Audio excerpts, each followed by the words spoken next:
The Millennium Godzilla series nearly ended in 2000. Ticket sales for the first two entries lagged far behind the last 5 Heisei films. After the TriStar debacle, the public seemed to be burned out on Godzilla.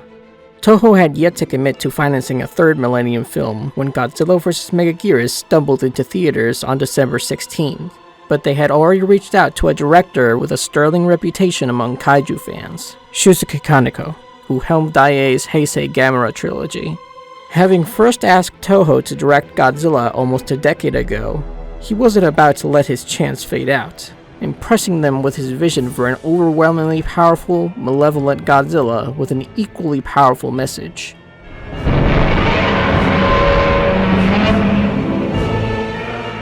Hey Kaiju fans, I'm Titan Alante, and I'll be presenting the Kaiju profile on the GMK Godzilla.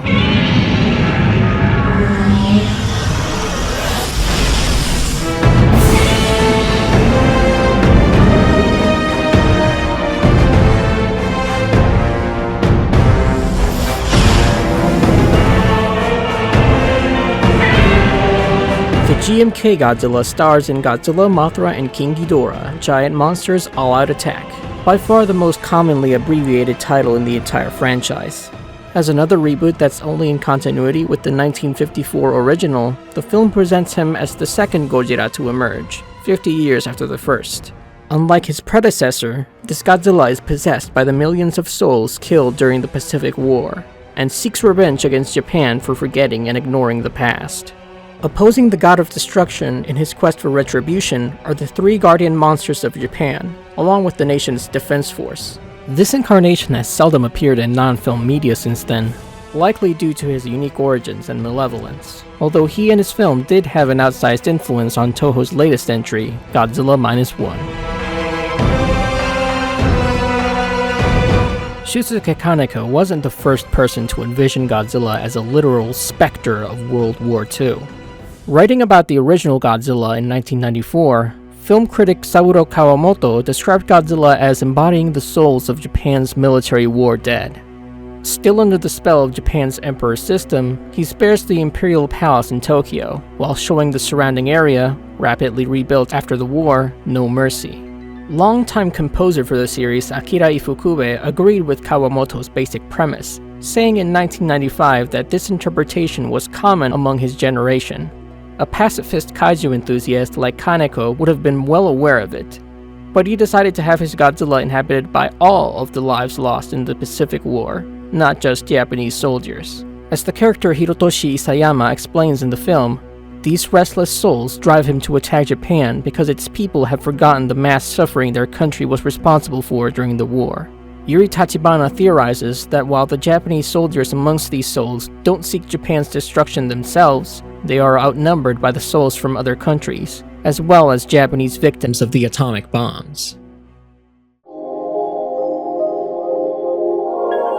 Kaneko's early ideas for the film that eventually became GMK had Godzilla fighting Kamacuras of all things, then a mutated astronaut possibly inspired by Jamila from the original Ultraman. The supernatural angle emerged in a screenplay titled Godzilla against Varan, Baragon, and Anguirus, Giant Monsters All-Out Attack, which won producer Shoko Tomiyama's approval. However, Toho chairman Isao Matsuoka infamously asked Kaneko to replace Varan and Anguirus with the more recognizable King Ghidorah and Mothra. Japan's military also fielded maser cannons and the Gotengo against Godzilla in this draft, which gave way to more grounded weapons in the final version. Even before Toho gave him the green light, Kaneko chose Fuyuki Shinada, who had previously sculpted the likes of Biollante, Godzillasaurus, Iris, and Legion, to design Godzilla. Shinada's creation, revealed in maquette form at the press conference announcing GMK on March 3, 2001, was a fairly traditional Godzilla in most respects, but it also had a more horizontal stance, with its tail raised off the ground like a real dinosaur, and completely white eyes.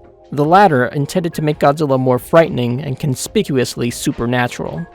Kaneko had in mind a Godzilla who would harken back to the 1954 and 1964 suits, a departure from the colorful and spiky Miregoji design used in the previous 2 films. And traits of their head designs came forth as Shinada got to work on the new suits and props. Bringing Godzilla to life in GMK required a V-Shop team led by Shinada to build two primary suits, indistinguishable on the outside. One of them, equipped with a full suite of mechanisms in the head and movable dorsal fins, was dubbed the Performance Suit. Each was modular, with removable dorsal fins and feet, and emphasized flexibility and a consistent shape, with perforated urethane foam used for joints. Standing 220 centimeters tall, or 7 foot 2 inches, they remained the tallest Godzilla suits ever built for a film, allowing him to tower over his kaiju opponents. The raised elephantine feet helped add some extra centimeters. As a result of the suit's height, GMK was the only film in the Millennium series in which 5'3" Tsutomu Kitagawa did not play Godzilla. He was replaced with 5'10" Mizuho Yoshida. Having already inhabited Legion, Desghidorah, and Dagara, Yoshida was no stranger to hulking monsters. However, the maquette stance proved impractical for him, and he assumed the typical vertical stance in the film itself.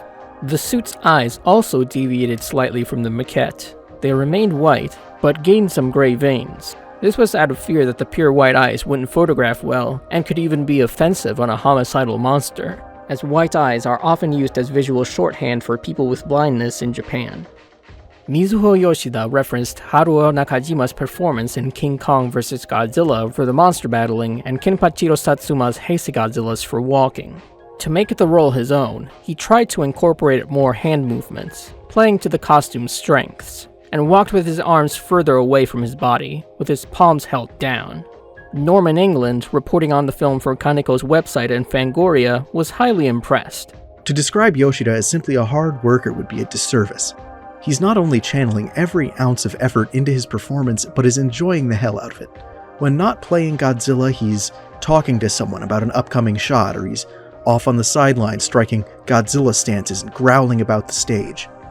A water suit was also made, and yet another briefly appears in the film, although it was empty and pulled by a crane. A modified Miragoji attraction suit, necessary for the scene where King Ghidorah's big spark ball blasts Godzilla into Tokyo Bay. Other props included a bust animatronic with rings of fiber-reinforced plastic, FRP, inside the neck, a tail on a handle, what appears to be a standalone arm, a giant foot dating back to Invasion of Astro Monster, a 3-meter tall stretch of skin for the big surfacing scene, 2 more stretches of skin for the opening credits, and the DO-3 torpedo drilling through his wound, and even a disembodied blue-screen heart prop. The heart in the finished film is CGI, based on one sculpted by Hiroshi Sagai. The film also used CG for Godzilla swimming underwater, some overhead shots, and his insides. In 1954, the first Godzilla devastated Tokyo. He was ultimately killed by Dr. Serizawa's oxygen destroyer, but the newly formed Defense Force, fearing they would be disbanded, told the public they had vanquished the monster themselves. Amidst a wave of monster sightings around the globe, kicked off by a Godzilla-like creature who attacked the United States, the second Godzilla first made his presence known when he sank an American nuclear submarine near Guam in 2002 and fed on its reactor. Japan dispatched 2 small submarines called Satsuma to help locate the vessel. They found it with conspicuous claw marks on the hull. Still lurking nearby, Godzilla menaced the Satsuma, destroying one of them, with the other capturing footage of his dorsal plates. After the surviving pilot delivered his report, Lieutenant General Katsumasa Mikumo expressed confidence that their modern weapons could easily repel the monster. Enough time had passed that he and many others in the Defense Force now believed the lie their predecessors devised. A mysterious eccentric named Hirotoshi Isayama warned reporter Yuri Tachibana of Godzilla's return, and how he was driven by restless spirits of the Pacific War dead to attack Japan for forgetting about the carnage it once unleashed across Asia and beyond. Godzilla next raided Magonote in the Bonin Islands, then brought down a plane scanning the island for survivors.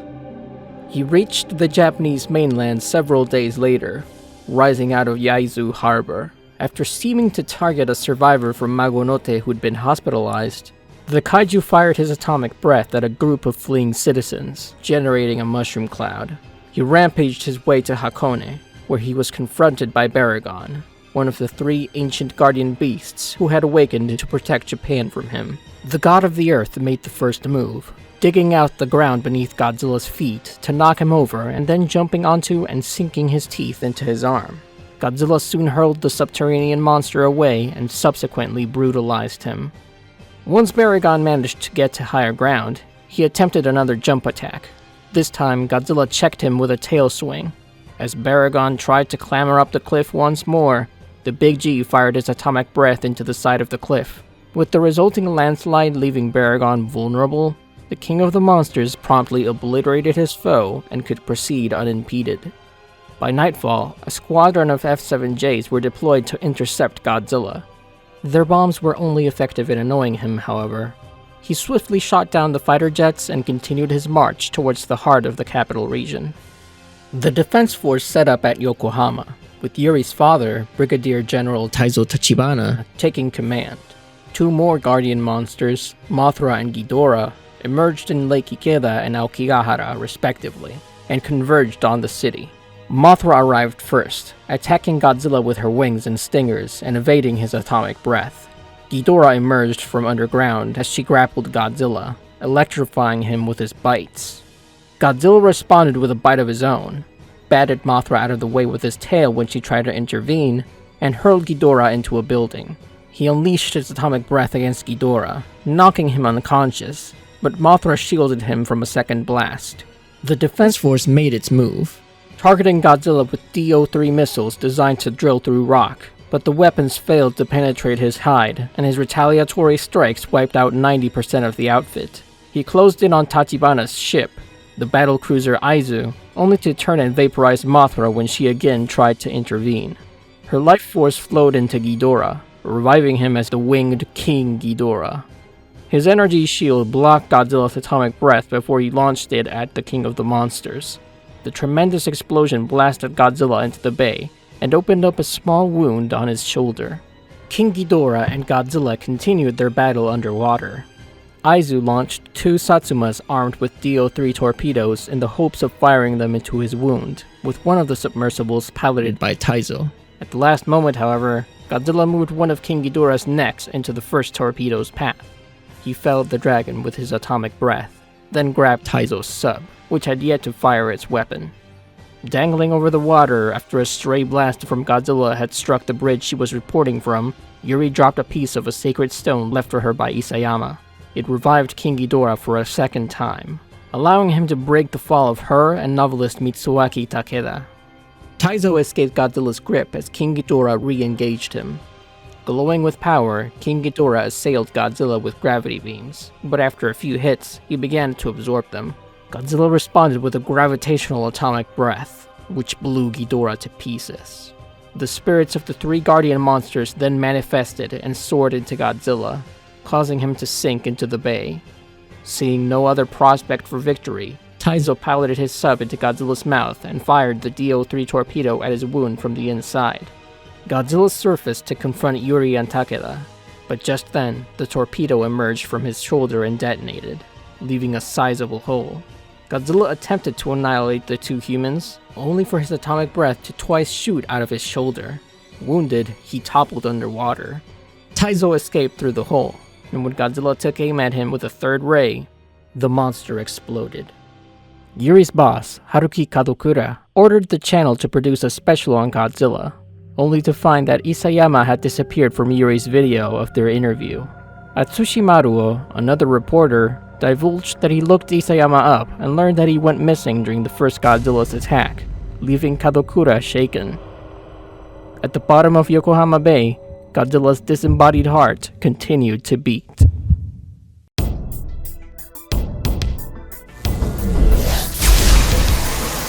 Whereas the two previous Millennium Godzillas spewed a flaming orange heat ray, GMK brought back the blue laser-like beam. This iteration's base atomic breath brings to mind the spiral heat rays of the Versus series and Final Wars, in terms of its consistent capability to cripple or outright destroy opponents effortlessly. Point-blank shots of it incinerated Baragon and annihilated Mothra both within seconds, while Ghidorah was KO'd by single blasts on 2 occasions, one of them underwater. The Thousand-Year Dragon's one-time energy shield was the only object which resisted a sustained blast.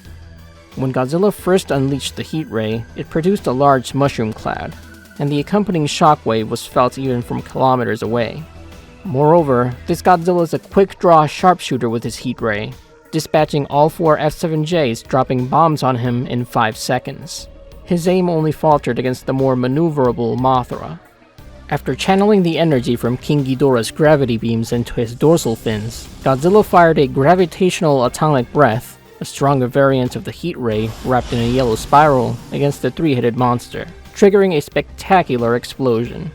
Once the flames dispersed, Ghidorah's shredded remains rained down onto the surface of the water. It's unclear if Godzilla could absorb and redirect other energy attacks in this way, or if his fellow supernatural creatures' gravity beams had some quality that allowed him to exploit them. While he consistently uses atomic breath as his finishing move, the GMK Godzilla is a dangerous tooth and claw fighter too. Against Baragon, he deployed forceful stomps and kicks, showcasing surprisingly quick reflexes a couple of times. Mothra was also blindsided by his tail. Against Ghidorah, his bite drew blood from the 3-headed monster, and he later threw him, a classic Godzilla move. The GMK Godzilla has the character's usual invulnerability to military weapons. Even the fictitious DO-3 missiles, designed to drill through rock, failed to penetrate his hide. Each of the Guardian monsters was able to topple him at least once, though he never stayed down for long. Only King Ghidorah's big spark ball was able to break his skin, and even that spectacular attack only chipped a small chunk from his shoulder. Godzilla demonstrated impressive spatial awareness, tail-whipping Baragon into a nearby helicopter and maneuvering one of Ghidorah's necks into the path of a DO-3 torpedo. After Mothra exploited a blind spot, he twice unleashed attacks against her when she tried the same trick. Godzilla couldn't do much more than flail about when Mothra perched on the back of his head. The bug was out of reach of his stubby arms and evidently at too odd an angle to swat at with his tail. He's not the swiftest Goji on land either. Evidently lacking the instantaneous regeneration of certain other Godzillas, the wound left by King Ghidorah's big spark ball was successfully exploited by Brigadier General Tachibana. The DO-3 torpedo he fired at the laceration from within the monster's body opened a gaping hole. Thereafter, Godzilla's attempts at firing atomic breath damaged him to the point of self-destruction. Incidentally, in one of Kaneko's later proposals for the film that became GMK, Godzilla's atomic breath had an even greater vulnerability. He couldn't use it underwater.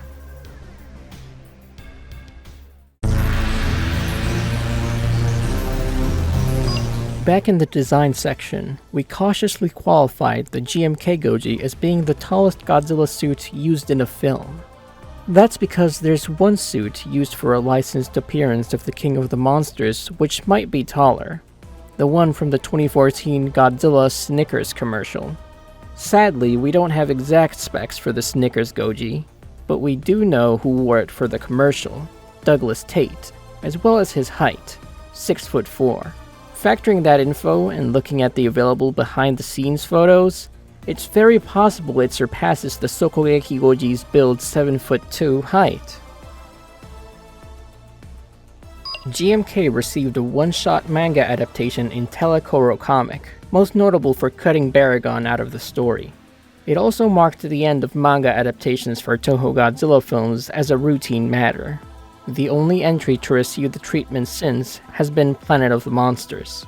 Across the Pacific, the Sokogeki Goji design has seldom been used for IDW's comics, and it's easy to see why. Their stories typically cast Godzilla as an anti-hero, while the GMK Godzilla is purely a villain.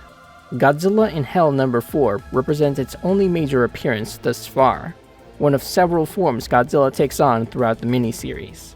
In this issue, Godzilla is trapped in a walled city, endlessly battling King Ghidorah and Destoroyah, and finding himself revived each time they kill him. Eventually, he tricks them into blasting a hole in the wall. As they dissolve, he escapes into a void even wider than his eyes. Art Adams also drew Sokogeki Goji for a Godzilla No. 1 cover, and he's one of the Godzillas Rita Repulsa glimpses while trapped between realities at the end of Godzilla vs. the Mighty Morphin Power Rangers. The 2001 Godzilla and his co-stars were featured in an extremely obscure video game released before the movie even came out. Godzilla Giant Monsters Typing Attack is, as you might have guessed, a typing game where the Big G's triumphs rest on correctly typing out Japanese words and phrases in the allotted time. The 2D version of the ancient Java mobile game Godzilla Monster Mayhem put the GMK Godzilla on the title screen, despite the in-game sprite not resembling him. He wouldn't make a more proper video game appearance until Godzilla Kaiju Collection in 2015, followed by Godzilla Defense Force in 2019. A Sokogeki Goji model in the metaverse Thing XR world foreshadowed his arrival in Godzilla Battle Line early in 2023. He's an elite 4-star unit, with a powerful atomic breath that can hit multiple targets, plus a swirl of shadows that weakens nearby enemies when he's called to the field or dispatched. Yes, the atomic breath shoots out of his neck every time, and his leader ability more or less generates a mushroom cloud. Pretty nice attention to detail for a freemium gacha game. The Godzilla glimpsed in Takashi Yamazaki's 2007 film Always, Sunset on 3rd Street 2 looked a lot like the 2001 Godzilla, right down to the white eyes. In fact, the starting point for this design was a Sokogeki Goji garage kit by Shunsuke Niwa, which Yamazaki bought and resculpted. Toho gave him another crack at designing Godzilla for the 2021 amusement park attraction Godzilla the Ride: Giant Monsters Ultimate Battle, and with Godzilla -1, his vision for the Big G seems to have reached its final form. GMK is one of Yamazaki's favorite Godzilla films, and he acknowledged it as an unconscious influence on the -1 screenplay. In both films, Godzilla's atomic breath creates a mushroom cloud, characters extol the virtues of having never gone to war. The finishing blow against Godzilla is dealt by a single pilot craft attacking him from the inside as he attempts to fire his atomic breath, and the final shot shows that a small piece of him is still alive. That wraps things up for the GMK Godzilla. Thank you for watching.